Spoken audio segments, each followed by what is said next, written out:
Hey, what's going on, you guys? This is Derf and S'mores, and today I wanted to bring you something different. On Monday, I had the Raw recap, but it's Friday, which means it's going to be the Smackdown Rundown. Maybe I'll try to do these on a weekly basis if you guys want. No one really watches Smackdown to my knowledge, and you can get the spoilers on Tuesday.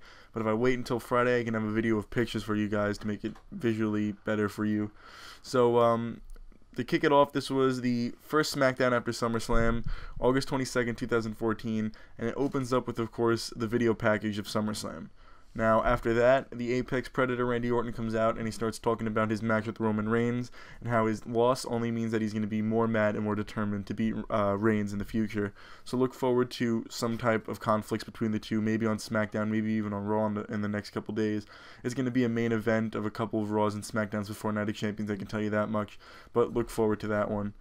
So then after that, Seth Rollins comes out on the ramp holding his gold briefcase and says that he's going to verse Rob Van Dam. Then after the commercial break, the All-American American comes out instead and gets the upper hand on Rollins. They start fighting, but it quickly gets out of the ring. Rollins ends up throwing Swagger into the guardrail, and then Swagger ends up getting counted out. And so after that, it's time for, after that, my favorite, Bo Dallas, comes out and tells Jack Swagger that everything's going to be okay and all he has to do is believe. I hope that these two get into a match because I heard that Vince McMahon is actually getting sick of Bo Dallas and actually not happy with his gimmick. So I hope that this is going to give Bo Dallas a push just to verse someone higher up, a former World Heavyweight Champion. That would be cool. And then after that, The Miz is backstage and he's talking to Corporate Kane about how he's mad about losing the IC title. But Kane says that he's going to book him into a match tonight and it's against Roman Reigns. So I was excited to see that because The Miz is an ass and I just want to see Reigns beat the crap out of him. So here come Rusev and Lana up next, and they're actually going to verse Sin Cara. Now, anyone that watches wrestling knows that this isn't going to go good at all, and obviously Rusev is going to win, and of course he does. And how does he win? By submission. I think Sin Cara only got in one thing. He got a drop kick from the top rope. But after that, we had Mark Henry come out.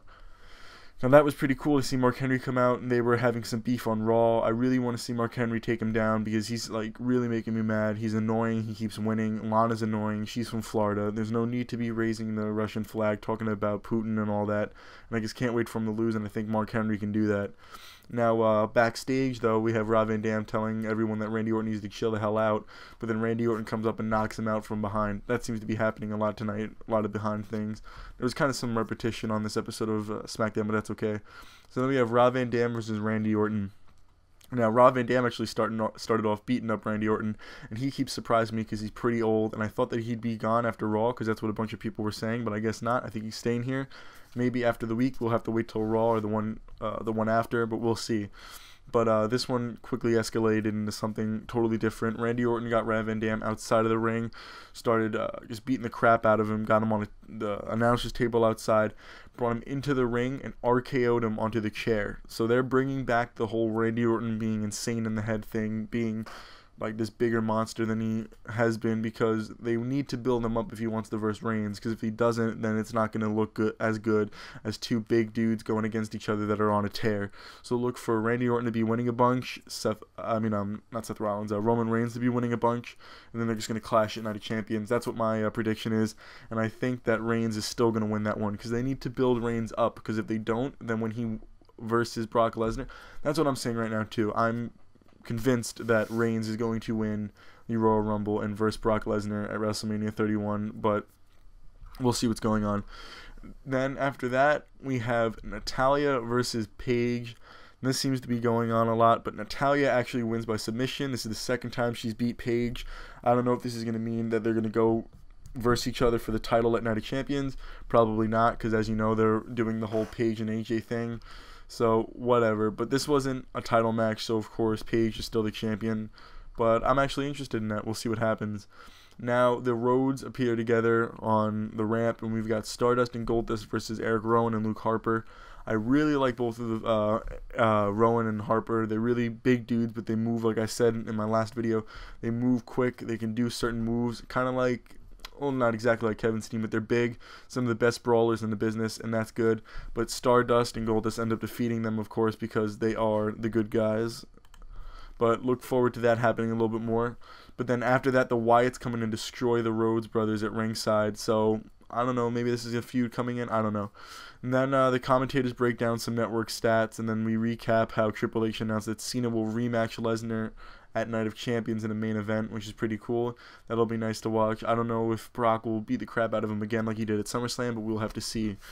Now it's time for the main event, which is funny to have The Miz in a main event, so you know that something's going to go wrong. So it's Roman Reigns versus The Miz. The Miz actually got a couple of shots in, but of course Reigns starts to dominate. But, of course, with every main event on all these shows recently, it can't just be a regular main event. Something's got to happen. So Randy Orton comes out. But Roman Reigns ended up hitting like this. It was an amazing spear. He ends up beating The Miz, so that was okay. But we have Randy Orton. They're staring down. Him and Reigns are staring down after the match. Randy Orton comes in and starts wailing on Reigns with the chair. I don't know what it is with the chair with Randy Orton, but it was pretty good. A couple shots to the back. And then Reigns actually ends up hitting him in the back with the chair a couple times, and then delivers the Superman punch. Randy rolls out of the ring. There's a stare down, and it ends with Randy Orton retreating with Reigns with his fist held high. It sounds like it was a good show. I didn't have time to watch it, or not watch all of it that much, but as I'm hearing from everyone else, it seems like a good show. Once again, the new logo was plastered everywhere. It looks nice, clean. Maybe the WWE's looking up because it was in a kind of a slump for a little bit up until SummerSlam, so hopefully it gets better. We'll see what happens. Thank you guys for watching. Leave a like. Click the links down here that I have on the video, my Twitter, Facebook. Subscribe if you can, if you like this, to look forward for more. Keep giving me support. I like the likes on these videos, and thank you guys so much. Have a good one.